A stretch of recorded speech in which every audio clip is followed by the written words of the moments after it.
FlexQube can support in this transition.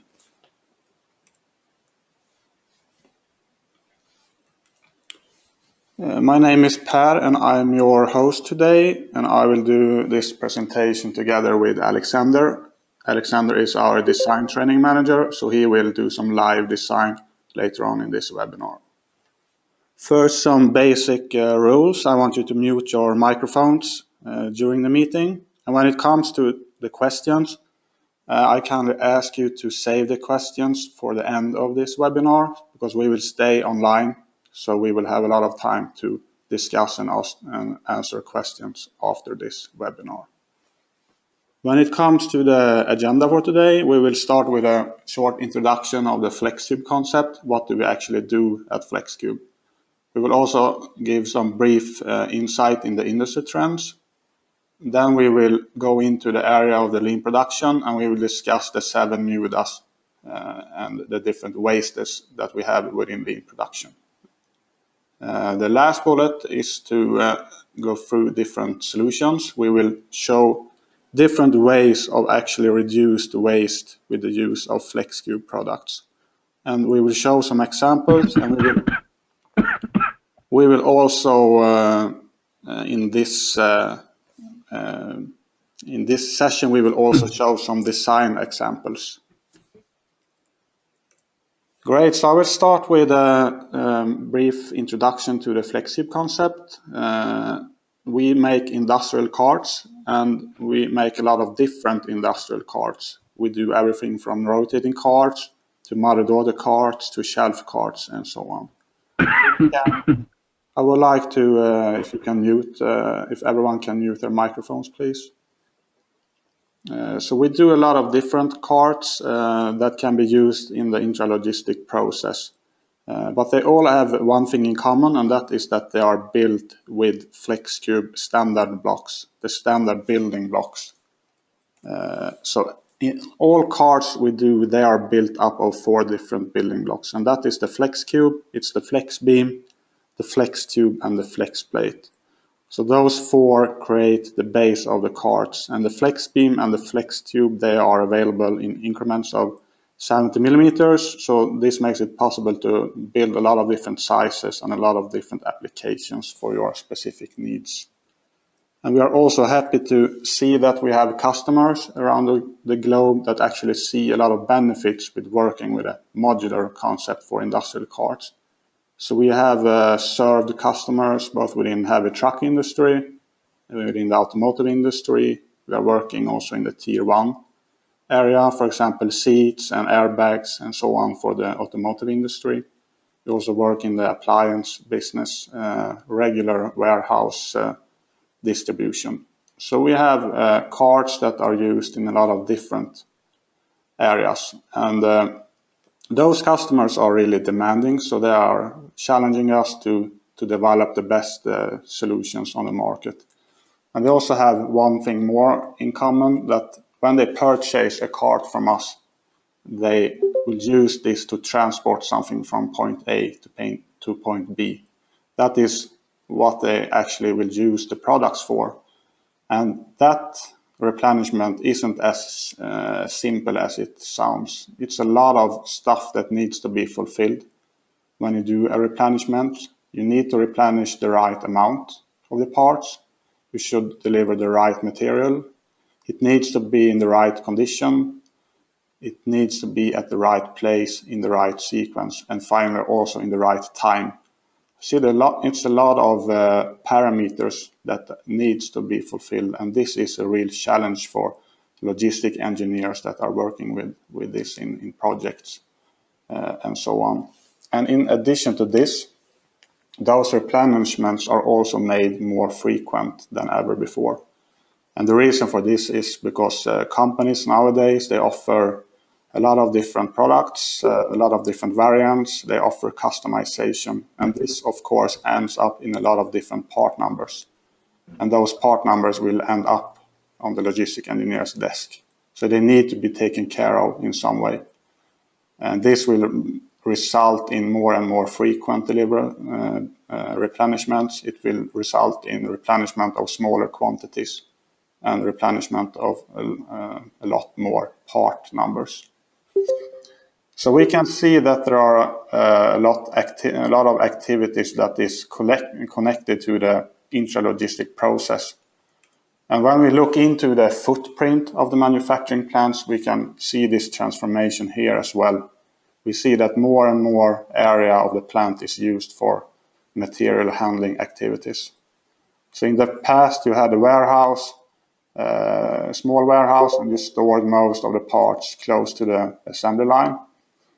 And nowadays, you need an area for warehouse, you need an area for kitting, you need an area for preparation, you need an area for transportation and kit cards and so on.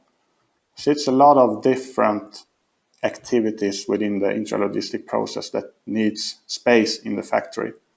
And we have seen that, or there are research done in this area, and in an average manufacturing plant, 55% of the factory floor is used for material handling. And the trend is that the need for area is increasing. So the assembly plants are actually kind of turning into warehouse, and the border between assembly and logistics is not that clear anymore. So based on this, that we have a lot of activities related to material handling and intralogistics, it's even more important to do this in an efficient way. And this is where we comes into the lean production philosophy. This is a good way to really work in an efficient way to supply the parts in the most efficient way. And lean is all about to focus on the values. What really creates value for the customer? What is the customer willing to pay for? That's what's value added activities. So if the customer isn't willing to pay for the activities, it is considered as waste. So this is what we should try to reduce. Lean production is a systematic way to reduce the waste. And we have this gentleman on the left on the screen, that is Mr. Toyoda. He was the CEO of Toyota for a long time, but he was also the guy that actually realized the Toyota production system. And that is the big source of inspiration for the lean production philosophy. And this guy have a quote that says, before you make cars, you should make people. And I think that really makes sense, and it summarized the lean production philosophy in a good way. Lean production is not about making huge investments. It's not about starting very big projects.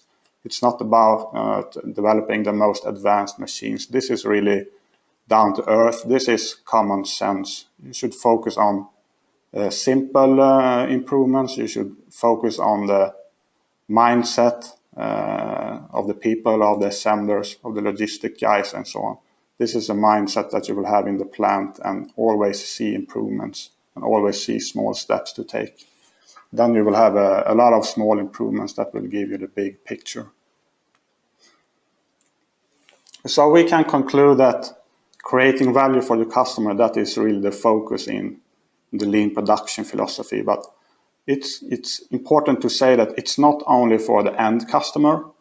We have a lot of customers out in the plant, so I think it's good for you to think about who is actually your customer, who is the guys that requires some value from my work, and who is kind of the next in the chain.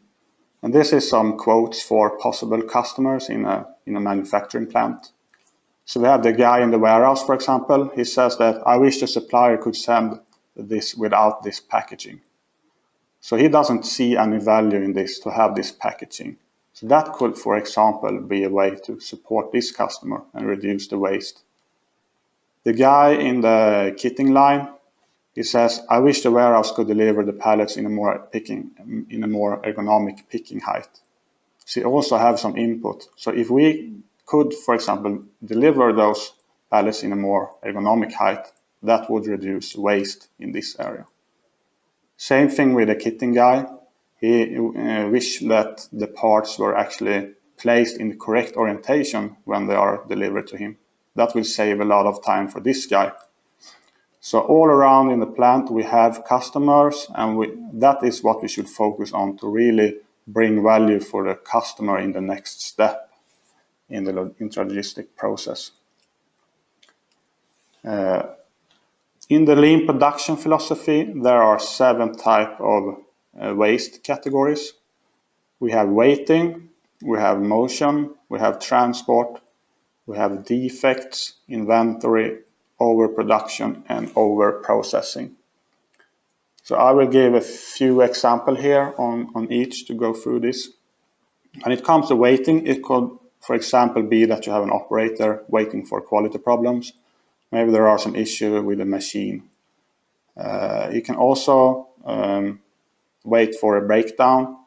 You can also wait for a previous process step. For example, if you have an unbalanced assembly line with different work content between the stations, this will end up in waiting for one or another assembler. It could also be that you have a guy actually working or waiting for the forklift to deliver the parts. He can't do anything before those parts are delivered. Then we have the motion.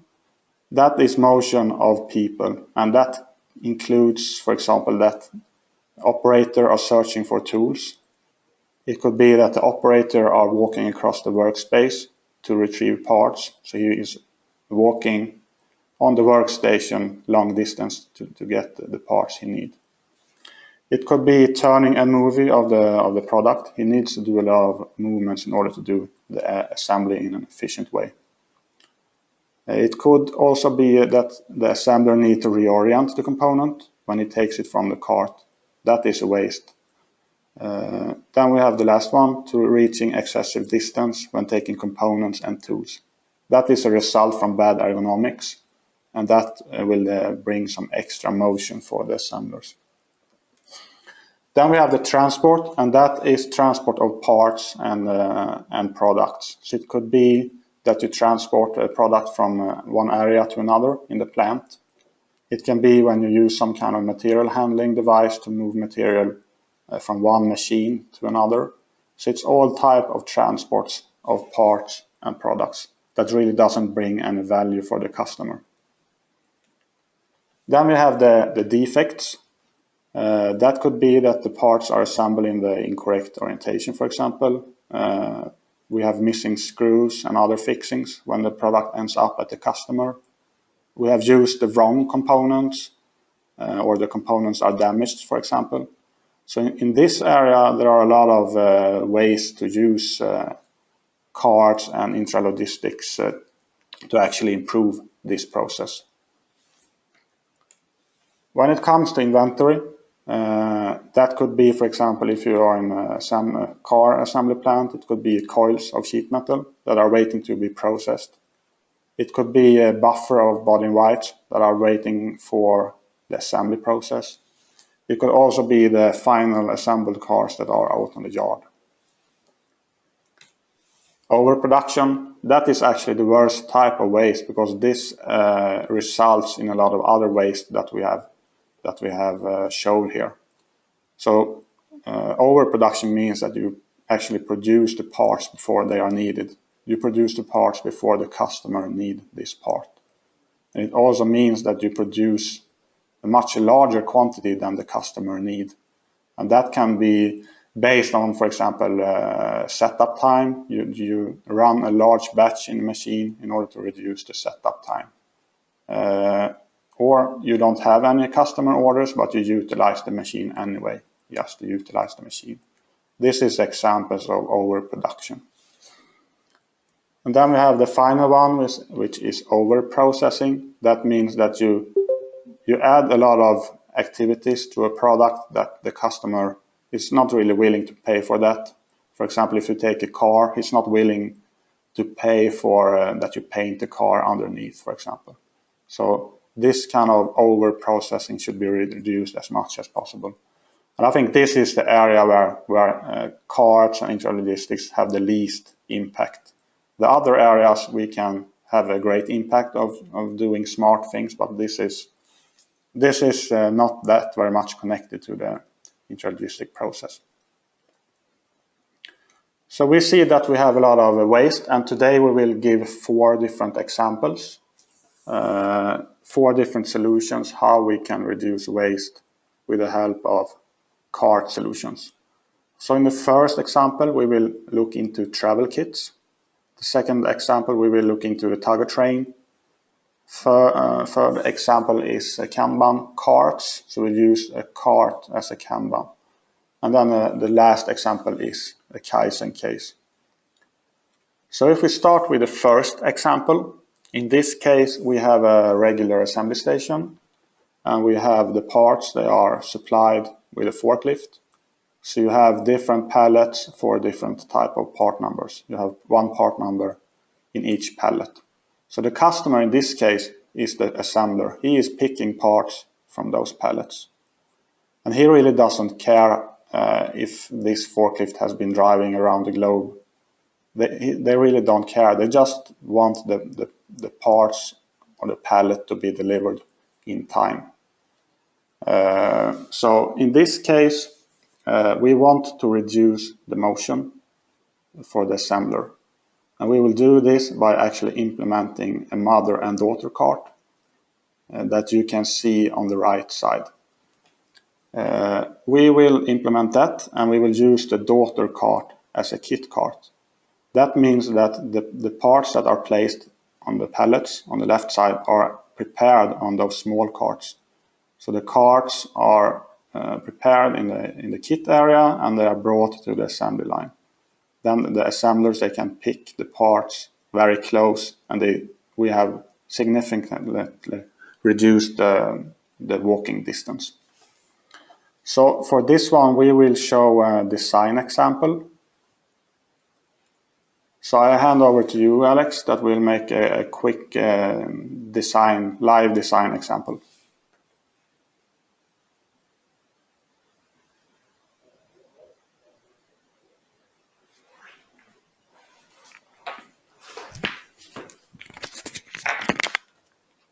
Alright, so hello, my name is Alexander and I'm the design training manager. So I've prepared a line per described earlier, right here. So as you can see here, there are 2 people working on the assembly line and assembling a tractor. And they have pallets along the sides here filled with components. So here are some coils, some wire coils on this side. And on the other side we have some larger tubes. Now, if one person wants to use, say, a tube, and this person here on this side, he has to walk all the way over and pick it up. But we're going to change that, so he will have a smaller cart right beside him with all the necessary parts, as well as the other person over there. So first of all, we'll want to remove these pallets. And we want to exchange them with a tugger train. So over here we have a lot of smaller carts, daughter carts, and a larger mother train. And this can be released using this yellow foot release right here. And we'll want to have one daughter cart for each of the person working on the line here. And now we want to upgrade this cart so that we can use tubes on it. Attach the tubes which they had in the pallets earlier. So that is what we'll do. So what I'll be doing here is I will be using all of the FlexQube components. So these are the flex beams, these blue ones in the bottom here, the ones Per talked about earlier. And on these I will place some flex tubes.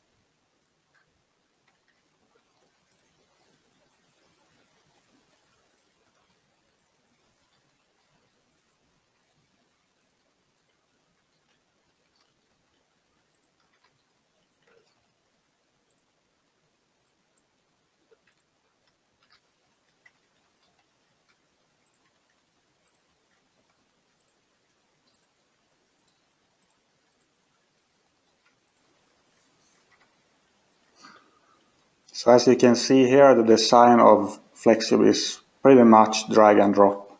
We have a standard library, and you drag this into the assembly and create a relationship between the parts.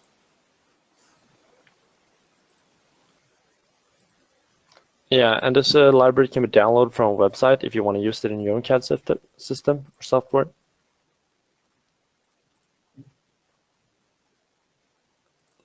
And this will be the second FlexQube part. This is the FlexQube, this cube here.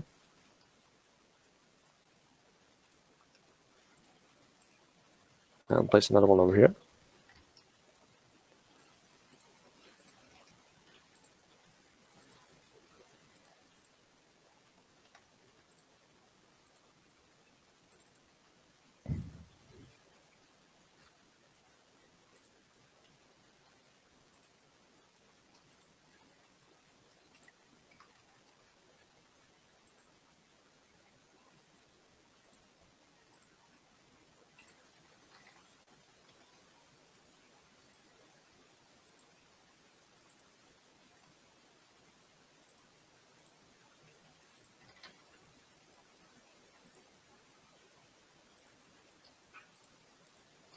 So these cards, they will be delivered with this mother and daughter train that Alex showed, and this is a very efficient way to supply the cards, because you can transport 4 cards each time. And you can also bring the empty kit cards with you back to the warehouse when you have supplied the full ones.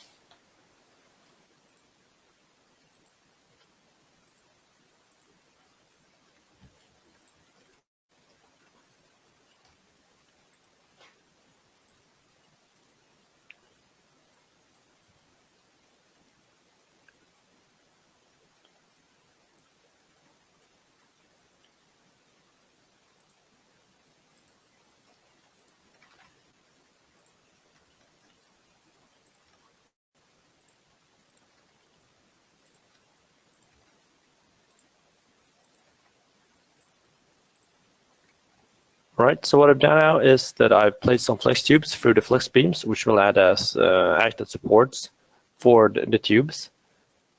So now I will simply add, we can take a look at, we can save this and take a look at what it will look like now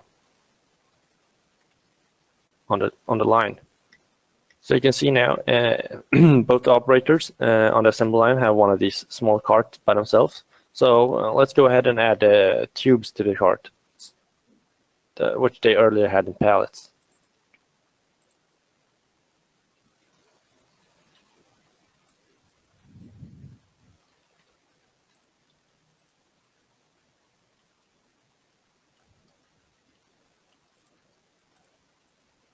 Let's place them there.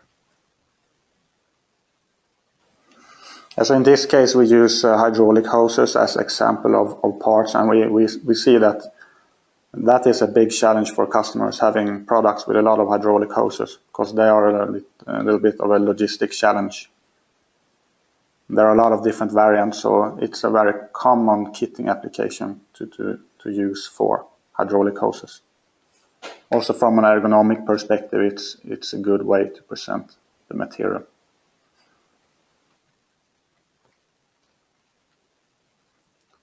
So here it is, the final cart. It's a smaller cart with which can then be attached to the mother cart. So do you want me to send it over to you, Per?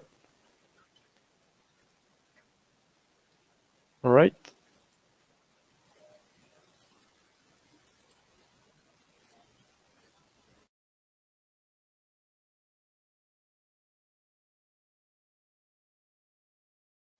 Yeah, that was the first example, so we will move on to the second one.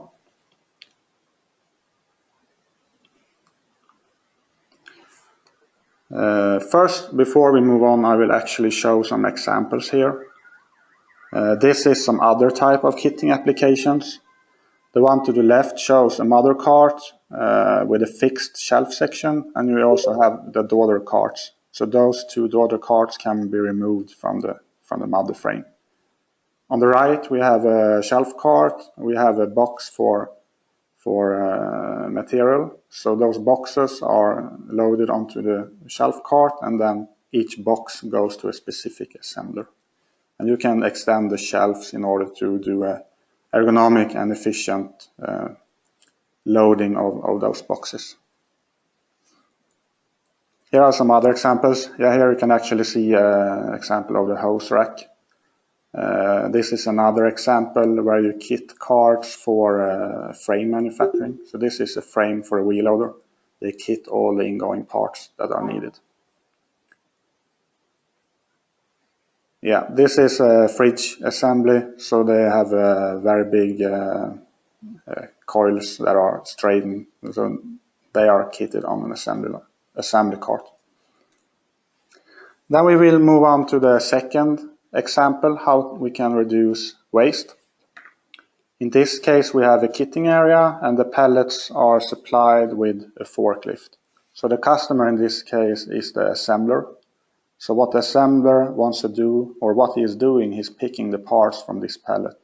So he really doesn't care how much this forklift is moving. He just wants the pallet to be delivered in the right place and in the right time. So what we want to do here is to remove motion from the forklift. And we will do that by implementing a tongue and hitch train. So this is one of the most common ways to reduce forklift traffic, to introduce a train. And we will use the carts as a load carrier for the pallets. So the pallets are placed on the carts, and then you create a train. So you can deliver 5 carts at the same time, which means that you can deliver 5 pallets at the same time. You just deliver the cart, you release it from the train and place it on the kit line. And in the same time, you also take the empty pallet or the empty cart with you back in the same train. This simple example will reduce forklift transportation with more than 50%. And this is a lot of projects that we are working on is related to this transition to go from forklift to a tugger train, because it saves so much movement. Yeah, this is some examples of trains. We have a mother-daughter train where you can load the carts from each side. We also have some solution from Still where you can load mother carts or daughter carts into a frame. On the most to the right, we have a tongue and hitch solution. So in this case, the carts are connected with a tongue and hitch. This is also getting more and more popular because in this case, you can combine different size of carts, different type of applications in the same train. So we have a design example here as well. So I hand over to you again, Alex. All right, thank you.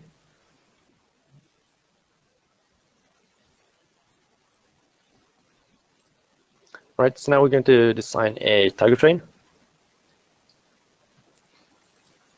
So we'll use this to make a pallet, which will be, this cart will be for unloading, transporting pallets, which will be 48 by 40 inches.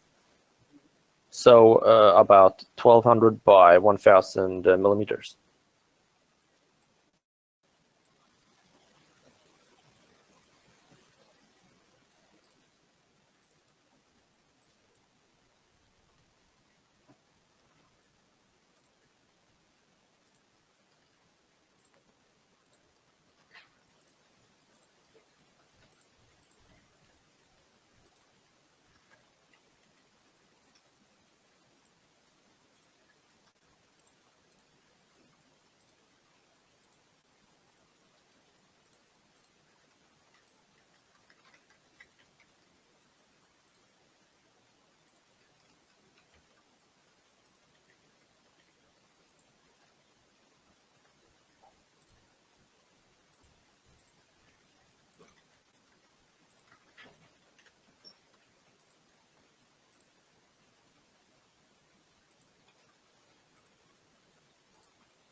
All right, so this is a base frame. We can actually put a pallet on it to see that it fits.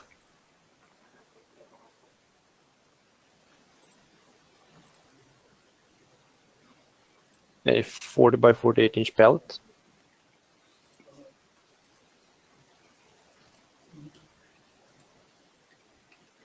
and it actually fits perfectly.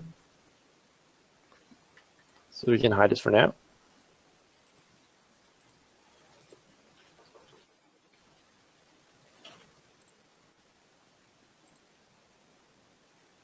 So now we'll actually add the casters and some pallet guides for them to store, to keep the pallet from falling off.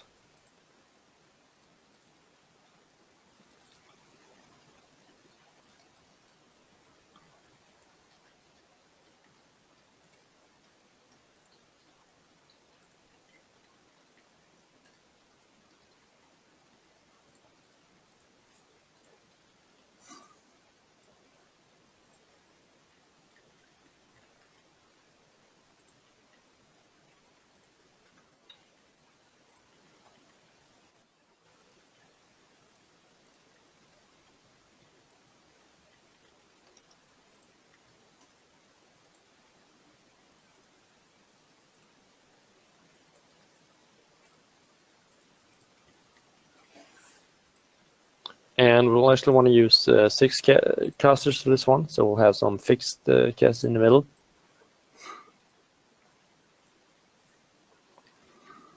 This is a way to achieve very good tracking properties. So you want the carts to follow the tow tractor.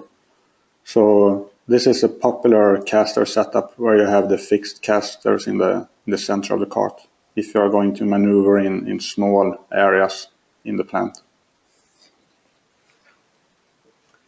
And lastly, we'll want to add a tow bar.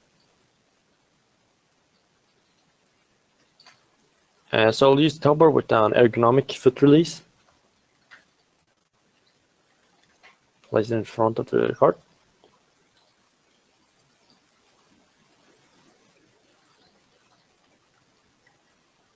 And we'll also add a tow eye to the rear of the cart.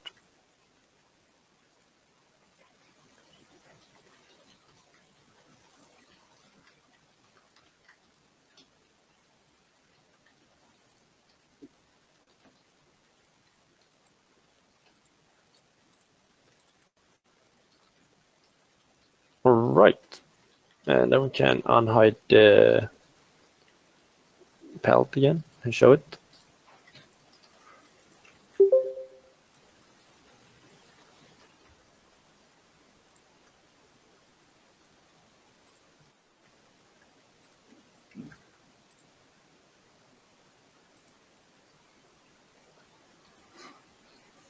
Then we can save the cart and put it in a train.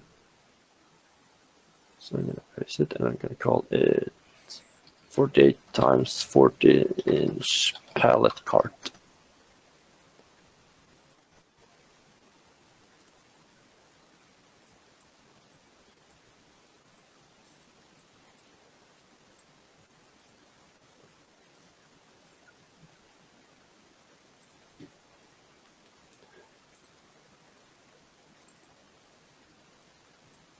So we'll add a tugger train.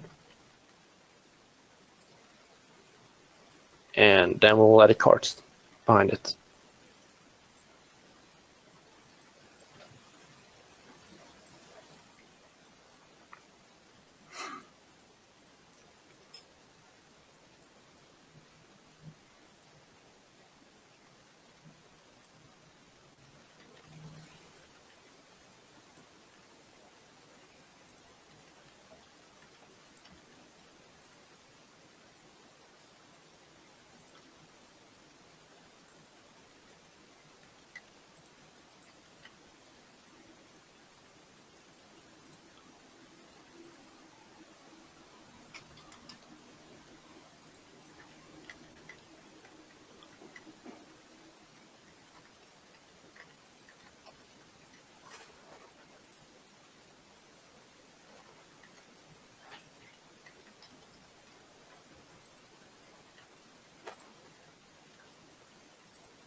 So if you want to see more solutions when it comes to tugger trains, you can go in on the webpage, FlexQube webpage. We have something called Solutions Library. You can find a lot of similar applications and different type of setups when it comes to these type of trains.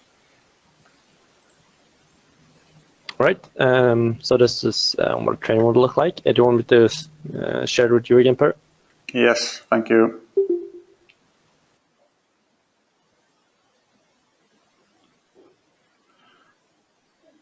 Yeah, so we will move on to the third example, and in this case we have a press shop. So we have a stamping machine that make sheet metal parts, and this machine are producing large batches based on a kind of predefined schedule. So we will add those parts in a pallet, and then they are stored in a rack storage with a lot of inventory.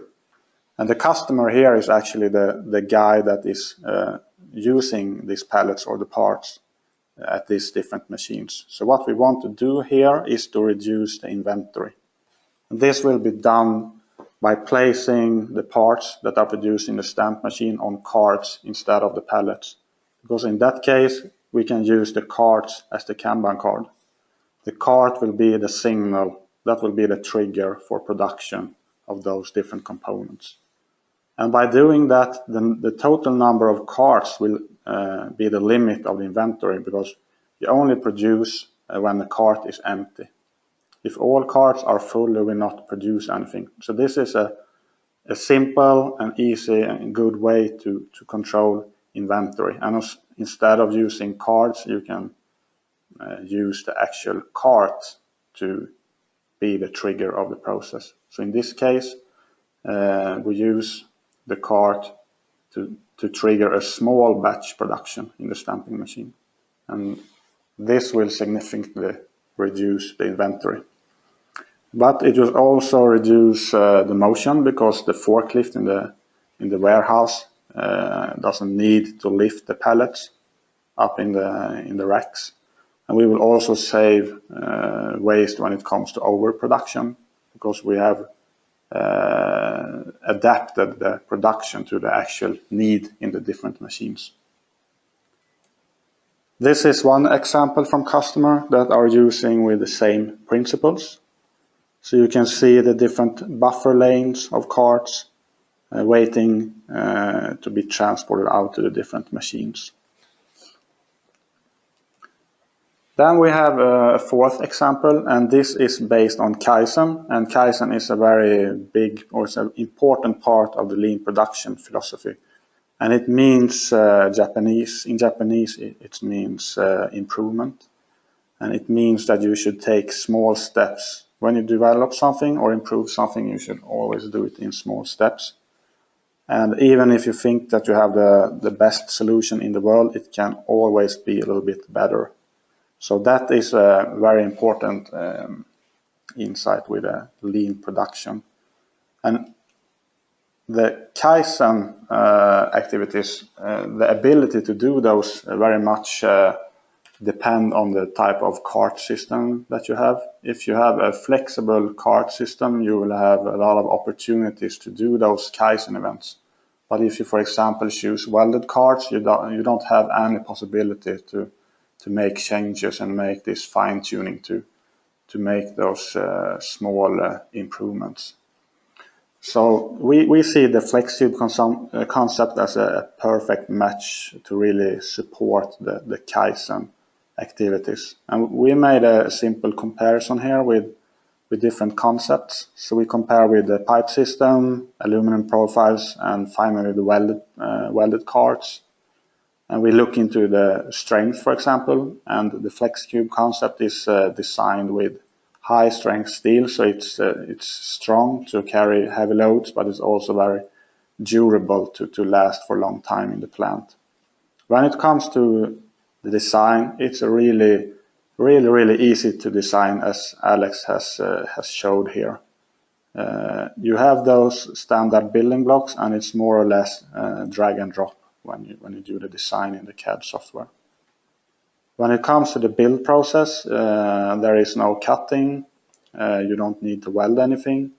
You have the building blocks, and they are just bolted together. So that is the only knowledge that is needed to assemble carts from FlexQube.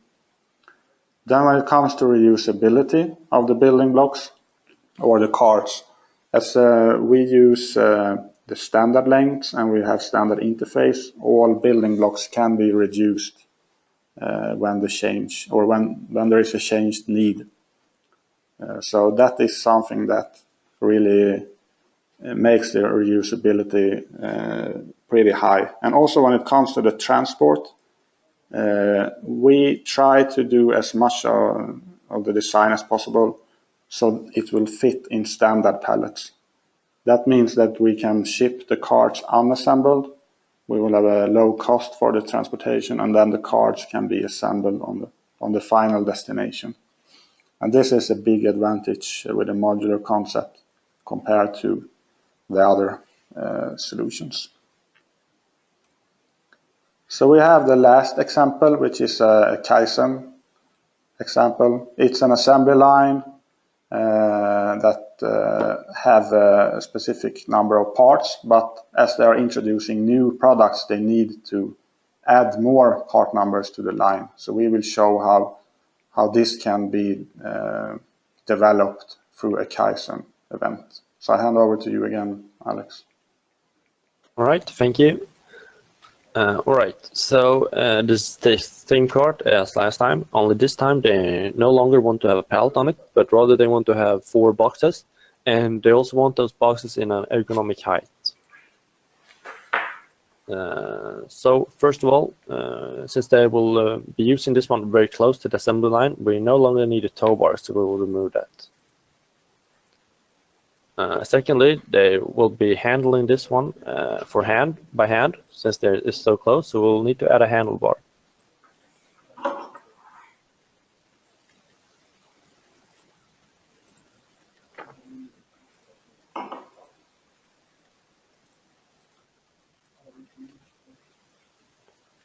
And now we don't need all these casters now, since it won't be going a train. Tracking really isn't necessary. So we will be hiding these ones here in the front. And we will be reusing these ones, which you had in the middle earlier. But we'll place them in the front here instead.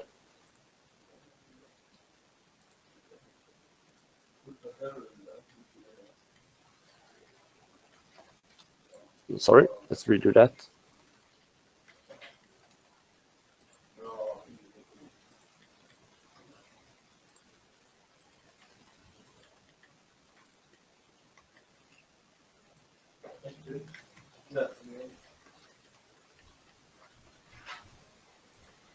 So in a typical Kaizen event, you can gather the team and you have building blocks on stock, for example, and you can try to, or you can evaluate and build different things in reality to come up with the best solution.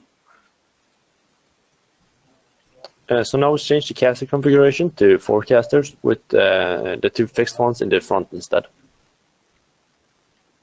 And as earlier we said, they wanted to have 4 boxes, and they wanted them in ergonomic height. So first we want to build a subframe. We'll be using the FlexQubes as pillars in the corners, which can be easily attached to the corners using the FlexQube standard interface.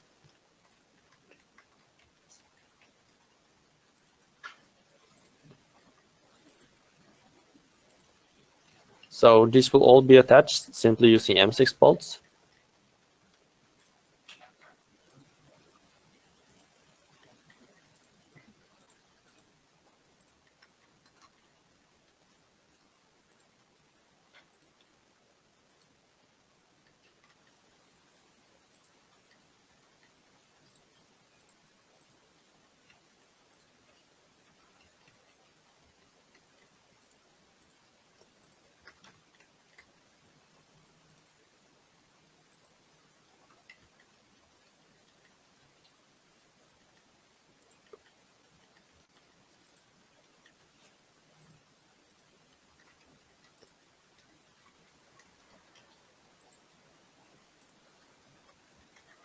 So the tools needed to do the assembly in practice later on is just regular power tools with M6 and M10 dimensions.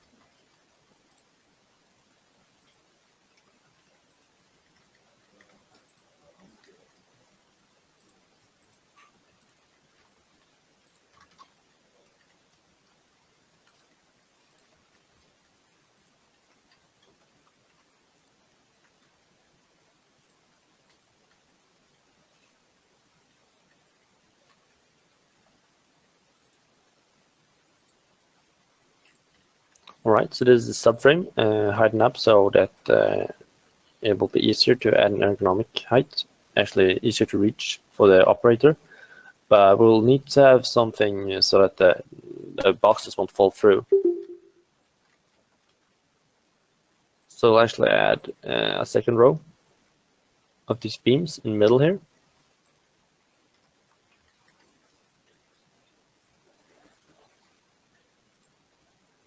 Which will act as supports.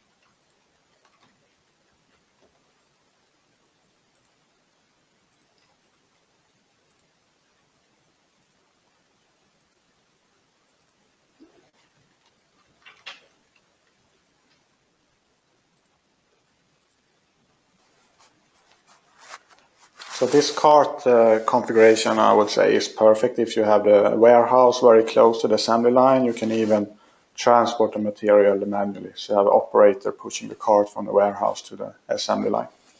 And the cart could look like this. So we'll simply add some corner plates to keep the boxes from falling off.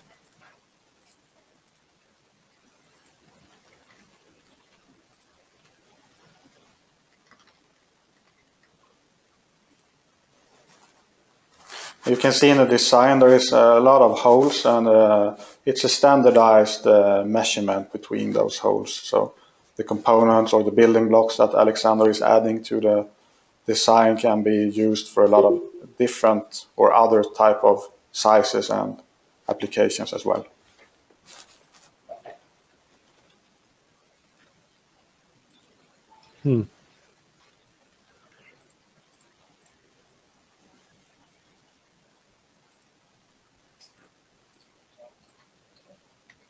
All right. And now I will simply add some boxes to show.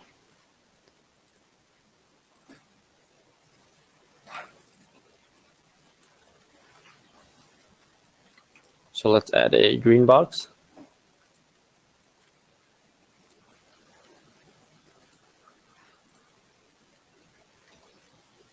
So this can transport in, say, one type of components.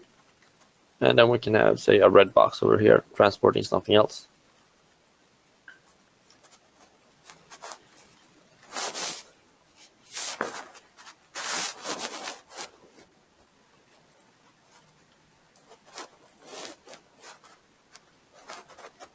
And then a yellow box here.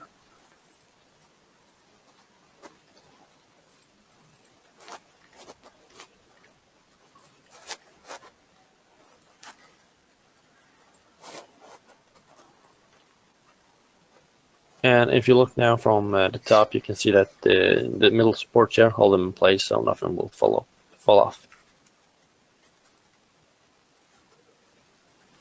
So this is how you easily can change the design of a cart from being a pallet cart with a tow bar and reusing the parts actually into something completely different. Thank you very much, Alex. This is a good example of a Kaizen activity. It should be easy to change, and I think that's what we just see here, that in a few minutes you can change the design from a pallet cart to a cart that can handle 4 part numbers instead of 1. So this is what Kaizen is really about. So that was the last example. I hope you had some inspiration or some new ideas how intralogistics and how flexible carts can support at your plant. We also want to highlight this, that within company as a FlexQube, we are also focusing on lean production philosophies. And I added the design process here, for example. So if you just imagine that we will design a cart for you as a customer. I think there are a lot of activities that you actually are not willing to pay for. It could be, for example, that you need to write a lot of requirements. It means that maybe you have to wait on the design from us. You need to send a lot of emails back and forth to clarify things when it comes to the cart design. Maybe we do the design wrong from the beginning. This kind of activities isn't something that really brings value to you as a customer. So that should be considered as a waste. What we see as a really important things for you as a customer is the green ones here, that we want to do the right design for your needs. I mean, that is really the focus that we should have. I assume that you also want a short lead time for the design. When you have an idea, you want it to quickly transform into some kind of concept or cart. And something that is really valuable is, of course, also to do the right design the first time. So we don't need to do a lot of different designs in order to come up with the final solution. And I also think that customers, as you appreciate, if you could have really good communication materials, so you will have a CAD file, some nice renderings, some photos, and so on. So this is what we see as the activities that really creates value for you as a customer. And based on this, we are in a process to change our design process. So we have 4 steps that we want to go through when we run a cart project. So the outer circle here, that is more the traditional way that is used, for example, when you buy a welded cart. You need to prepare a request for quote, you need to do some concept design, you need to evaluate drawings, and so on. It's a lot of small steps. So what we want to do is to actually start all cart projects with a design meeting. You gather your team and we gather our team, and we have a web meeting like this. And we try to actually come up with a design in the first meeting. That will save a lot of time for us, and it will also save a lot of time for you as a customer. So when we come up with a design, we can then, based on that, short after the meeting, send a quote. We can send all the ingoing parts. You will have a very clear picture of the offer. And then we have delivery of the components, and then we have actually assembly on site, or we have a service that we can do the assembly as well. But compared to a welded cart, for example, where you need to do some fabrication, you need to do the welding, you also need to do the painting of the cart when it's completed, because you can't paint the actual building blocks and so on.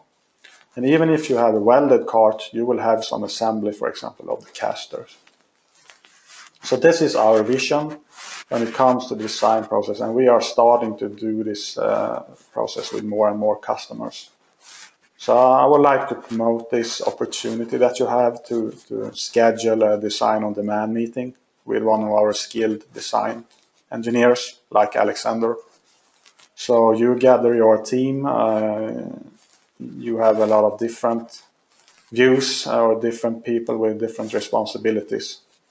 Maybe you have a layout engineer, some logistic engineers, production engineers, and so on, and they all have different requirements in their head. So we gather the teams together and we try to do a cart live during a first meeting. And we have been doing this with some customer, and we have some really good cases as well, because this really forces you to think about the requirements, and when we can have a discussion at the same time, it normally ends up in a very good design. So if you are interested in doing a design on demand session, you can just contact us through the webpage or email to me or Alexander. If you are ready to do the design on your own, that will also reduce a lot of waste, I would say, because you are the one that knows the requirements.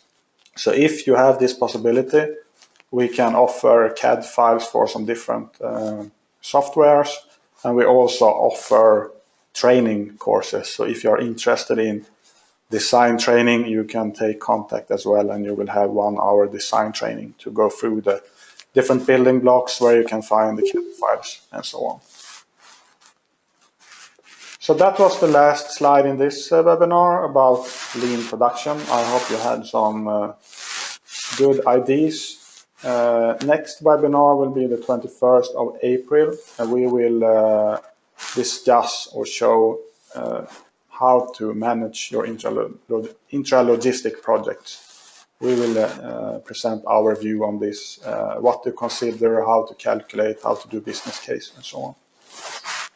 So that is the 21st of April, the same time as today.